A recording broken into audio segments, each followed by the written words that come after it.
Hey guys, my name's Tiago, welcome to my channel, and in this video I'm going to be showing you how you can edit like those kings and queens out there on Instagram and just completely kill it using one app on your phone. Let's jump right in.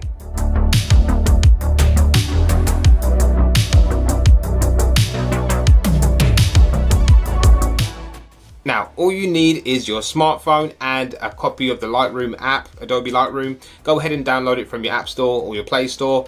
Not sponsored in any way, by the way, just want to put it out there. Just really happy with this app. Super pumped to go through this video as it's been requested quite a few times. So, without further ado, let's just get straight into editing. You'll see a little pop-up here. So, I'm just going to go into my apps. There it is there. Select Lightroom. And then as you can see, these are all photos that I've got on my Lightroom already. So I'm going to go ahead and choose. Let's use this one as an example. This is quite a good example. So as you can see, the photo itself is pretty boring. You know, nothing really going on there. It's quite a nice little stream of water going through there and shot through the leaves. Okay, it's all right. It's not too bad. What can we do to make it better? So first things first, what I always do is I go into the light down at the bottom. As you can see, there are tons of different features down here. What I do is I go into the light option, and the first thing I do is I'll play around with the exposure. So if we bring exposure up just a tad, and then with contrast, I like contrast in certain areas and certain photos, and then other photos I just completely kill the contrast. So because it's a landscape photo, or because it's of nature, you know, leaves, that sort of thing, I'm going to desaturate the photo with less contrast by bringing that down. I'll show you a little bit later on why I'm doing that, so just stick with me here. So I've just down the contrast a bit, down the highlights just a tad, yeah, I'd say about there. The shadows, you can bring the shadows up just a bit, just to bring a bit more clarity into the photo. Bring up the whites just a touch, and then bring down the blacks also. So I'm quite happy with that so far. If you see the before and the after, not a major difference there, but it's brought out a lot of detail. So the next thing I normally do at this stage is I go into the curve. What you do is you select the curve option up there. That will bring you up this line here. Now a lot of people get really afraid of this part here. They see this and they think, no, I've tried it before and the photo's completely been messed up. What you want to know is the top end, top right, that's your highlights. Bottom left is your shadows, your darks, and then obviously mid-tones is all in between that. What we normally do, or what I normally do, to make it really simple is just put 3 points, so one there, and one there. Right, so now obviously they're all over the place and the photo is completely screwed up. But what we say is S curve is what you're looking for, so you want to try and get a nice S shape. So what I normally do is I bring up the lows and bring that down, and then the mids I try and keep to the mids, and then the highlights I play around with as well and just bring those down a bit. And as you can see, that's made a major improvement already. You can also go into the reds, the greens and the blues, but I think for now just stick to just doing the normal curve with the highlights, mids and lows until you actually get quite advanced and you learn the actual color science of it. Then you can go in and start playing with individual colors. To be honest, I would recommend going on a computer to actually play around with the individual colors. I don't think you have quite as much control on the app. You mean you can do some brilliant things on the app, but if you really want to get deep into it, I'd say go on a computer. But for the purpose of this video, we're going to leave those and just stick to the original West curve. And so we're going to go and press done. So at this stage, you can see that the photo is looking pretty nice. I'm quite happy with it. But the greens, in my opinion, are still a bit too saturated, too green. I know they are supposed to be green, but I quite like the whole moodiness when it comes to things like this sort of shot. I mean, there's like a little stream there, so I want to try and emphasize the water there and try and take away more of the focus on the green. So what you do is the next one along is your color. So what you do here, you've got your temperature, you've got your tint, vibrance and saturation. What I will do is I will possibly bring down the temperature just a tad. I'd say probably about there, maybe one more. Yeah, one more, there we go. And then at the top there, you can see it says mix. So when you select mix, then you can actually go into every single individual color. So let's go ahead and select the green, and in the green section here you can select the different hues, saturation and luminous for this particular color. So if I go ahead and slide this all the way over to the right, you can see the greens start changing more towards the blues. If I slide it all the way to the left, they start going more of the yellows. So we don't want that. We want to bring a bit more blues over, let's say about there, and then the saturation, bring that down just a touch. We still want some of the color there, and then luminance, I'm going to bring that right down. So at that point there, I'm really happy with that so far. What I also want to do is I want to play with the aquas. So you go into the aqua and then just play around with it, see what you can do with it. Normally it's all about just moving the sliders left and right to see what actually happens. I'm going to go more towards the blues on this side. Saturation, yeah, let's say about there. And the luminance, see now that luminance there, there's a tad bit of blue on the leaves right at the front. Bring the luminance up just brings more attention to them. So what I'm going to do is I'm going to bring the luminance down in this case, and then go into the blues and do the same thing. So as you can see there, this is actually affecting the water now. So if I go over to the right, it's more purple. If I go over to the left, it's more aqua. I actually quite like the aqua side of it, so I'm going to go over to the aqua. I'm going to bring up the saturation a touch and bring up the luminance just a bit there, just a really small amount. Now that is a bit over the top, I think, so I'm just going to bring the saturation down just a touch, about there, and bring the hue up.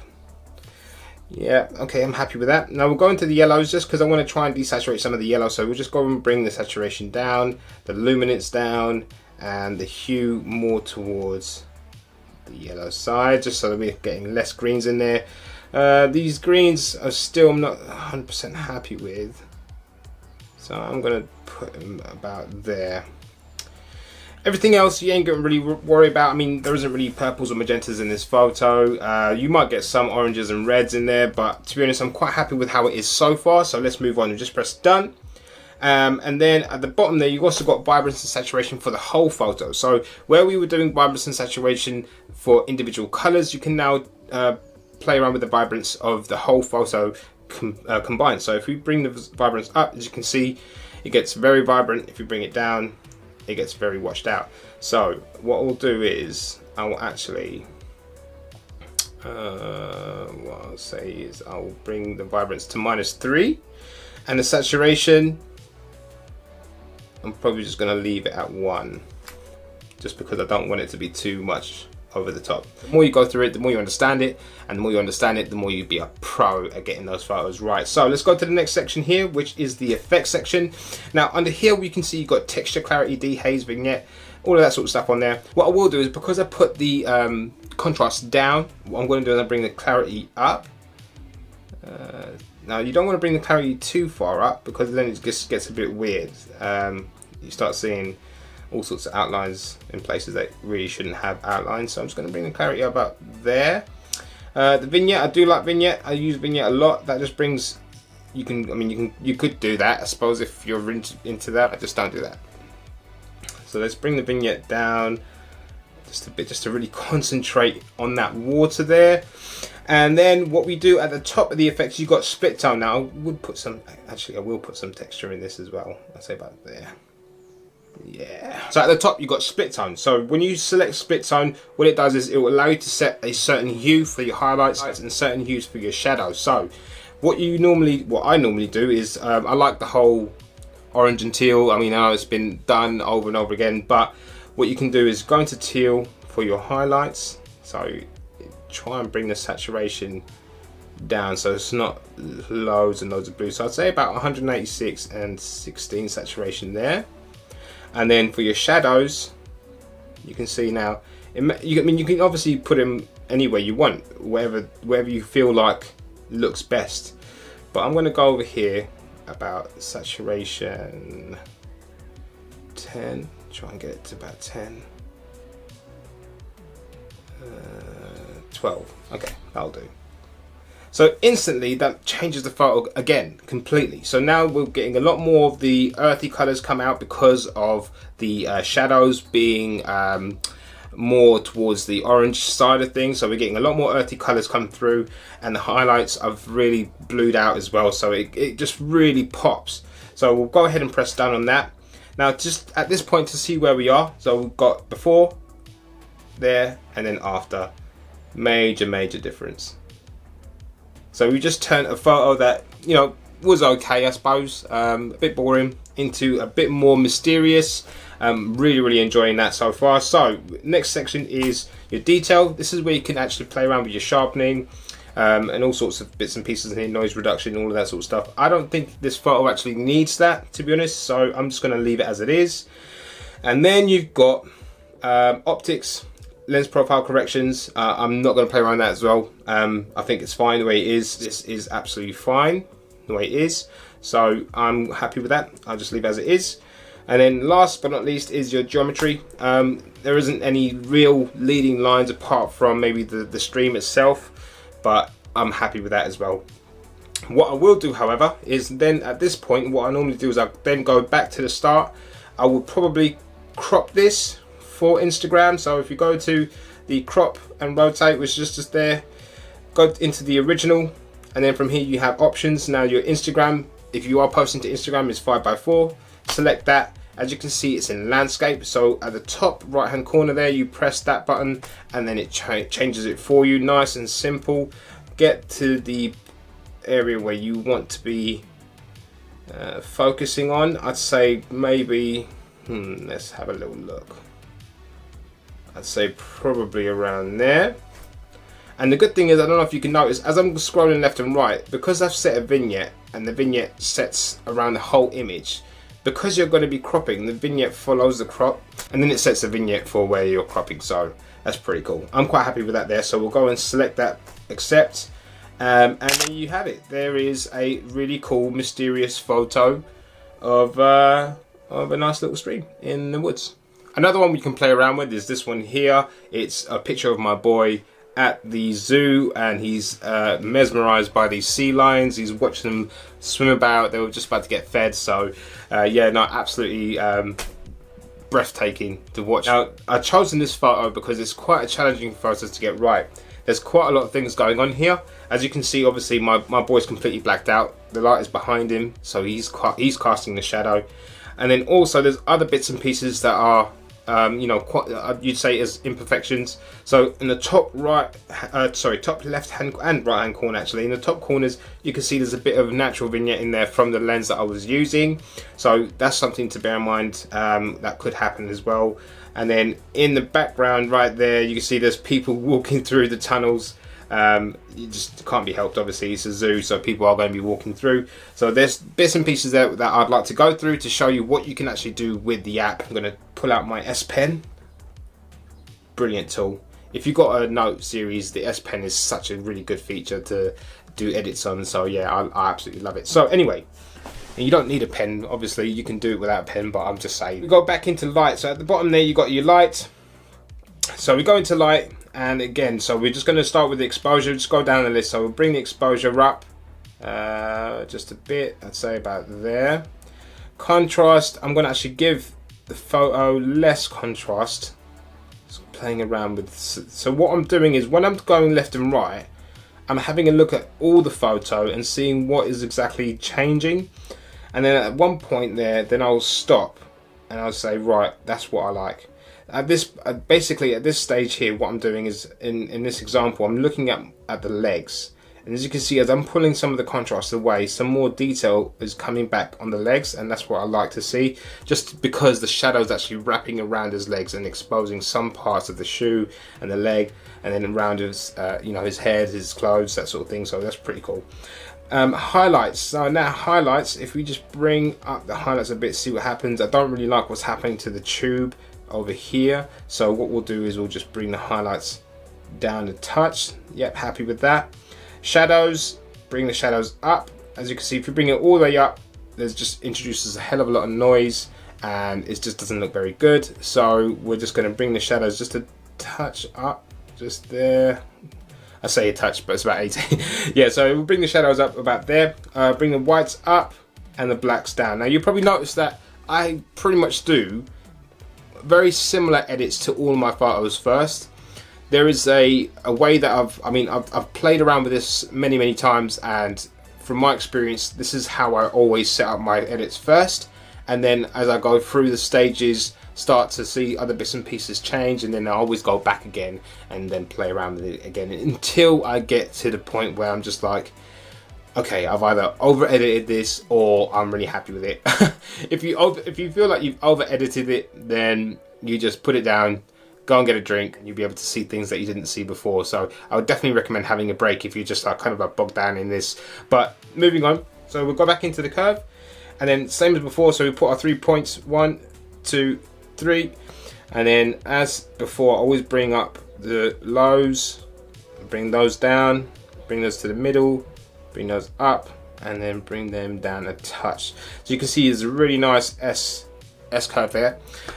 So at this point so far, because it was quite dark, there is quite a bit of noise. I mean, if you zoom in, you probably can't really see, but there is quite a bit of noise here and there. I mean, that's really blurry there, but that's all right. I quite like the fact that it's a bit blurry just because it shows a bit of movement. Next bit is your color.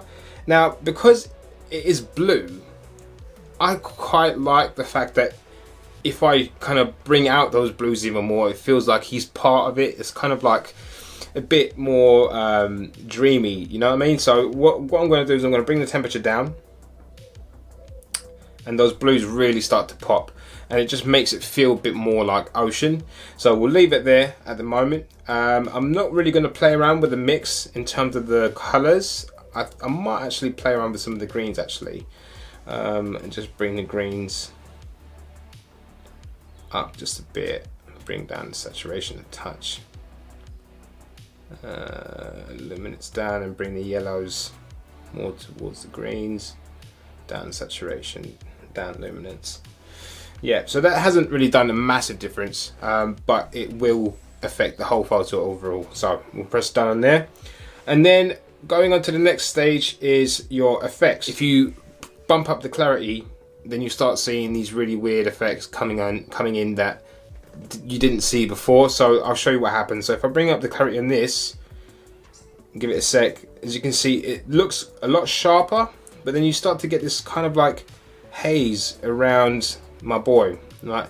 And to be honest, I wouldn't normally like that, but in this situation, in this photo, I love it. I think it looks really eye-catching.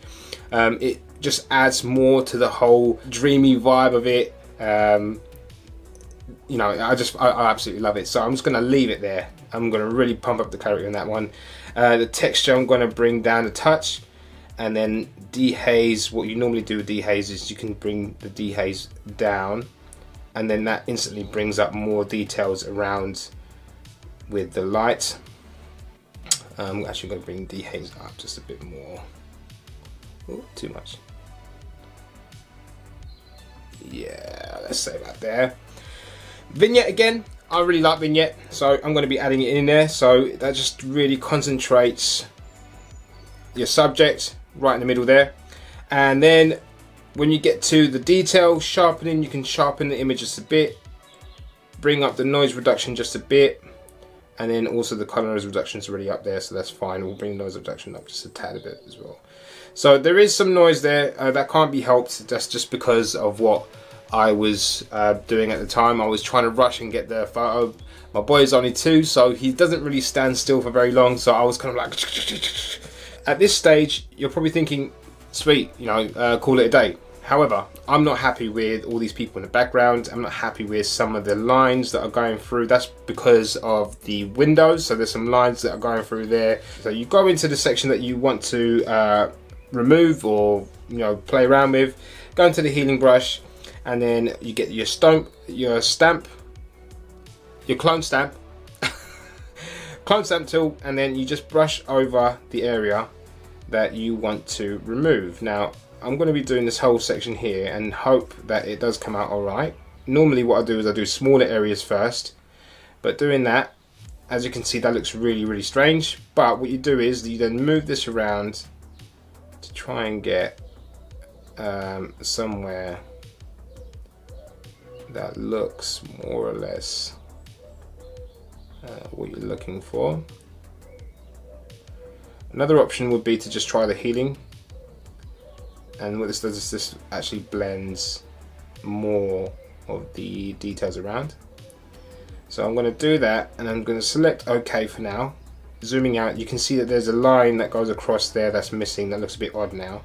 So I'm going to undo that. I'm going to try again. Go into the healing. I'm just going to do little bits by bits, like I said I was going to do before. You can see that that's gone there.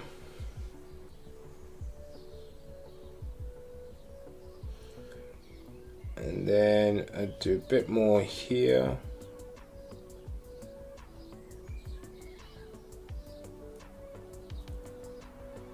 I'm going to accept that. And that's alright, that's cool. Now, nobody's going to really notice that there's a tiny bit of edit there. You can go into it and actually bring that back if you want to. I'm actually okay with that. There are some more people here, so we're just going to go ahead and do the same thing.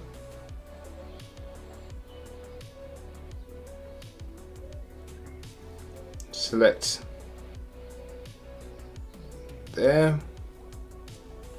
That's it, that's them gone. And then same thing here as well. Select healing.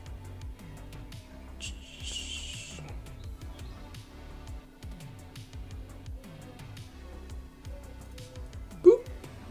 Gone. So you can see that there is a tunnel there, but the people are gone. So absolutely happy with that. Another thing also you can see are these lines here. So these are going to be a little bit more difficult to get rid of, but you can always try it. So we'll do the same thing again. We'll just do that. And then from here you can kind of move about, and as you move around, you can see what sort of effects you're getting. So by moving this up there, about there, so you can still see the lines a bit there, but they are nowhere near as obvious as they were before. And obviously you can keep going over it again. You can make it a bit more solid if you want to, but it's just those lines, they were quite distracting. This line down here I actually quite like, because that's light coming through the water. So yeah, you can keep going through the photo, taking things out and moving things around and getting it exactly how you want it to. I'm actually quite happy with that. I could go into a bit more edits, but I think for a very brief edit for this photo in particular, I'm quite happy with. I will go into the light again and just bring up the exposure just a tad bit more. Bring the contrast and go back into the curve actually. From curve, I think you have a bit more control over what you're doing with the colors and the lights and the tones. Yeah, cool. So if we're going to have a look at the before and after, so you got that one there, and then that's before, boom, and that's after. We'll go into crop, go into the original, select 4:5, and then we don't want to lose that sea lion, and we don't want to lose the bottom of my boy's feet, so I'm going to set it to about there. So yeah, so I'm going to set it about there and select OK, and there we are. We have a finished product of very dreamy looking photo of my boy looking at some sea lions. I mean, I've posted a photo similar to this already on my Instagram. If you've seen it, give it a like. If you are following me on Instagram, you are awesome. If you're not, what are you doing? Go and follow me right now. But yeah, so that's pretty much in a nutshell how you just some basic edits. Now, like I said, if you have a normal camera that takes photos in RAW is so important, just because you can bring out more detail without losing quality. You can also do this with JPEG, and nowadays JPEG is actually a lot better than what it used to be. However, you might find that there's a lot more noise, maybe not so much sharpness in JPEG photos. So there we have it. There are two examples of photos that I edited using the Lightroom mobile app. Obviously, like I said, if you go into the computer, you can go into a lot more detail. But if you haven't got access to a computer and all you have is your phone, then this is a great way to edit your photos. I can guarantee that there are photos out there on Instagram that you have liked that have been edited on the phone and maybe even taken on the phone. It's all about the mindset. It's all about getting positive about your craft, going out there and creating. Just don't stay at home. Don't sit at home doing nothing. If this is what you want to do, go out and do it. There's no excuse. You can do it too. What was that thing from, there's a movie? You can do it! it was like cut your head off as well. Don't worry about that. I've got bad hair, so it's covering that up. But that's it for this episode, guys. I hope you enjoyed it. If you have any suggestions for videos in the future, please comment down below. Don't forget to subscribe to my channel and like this video if you enjoyed it. And I'll see you in the next one. Ciao for now.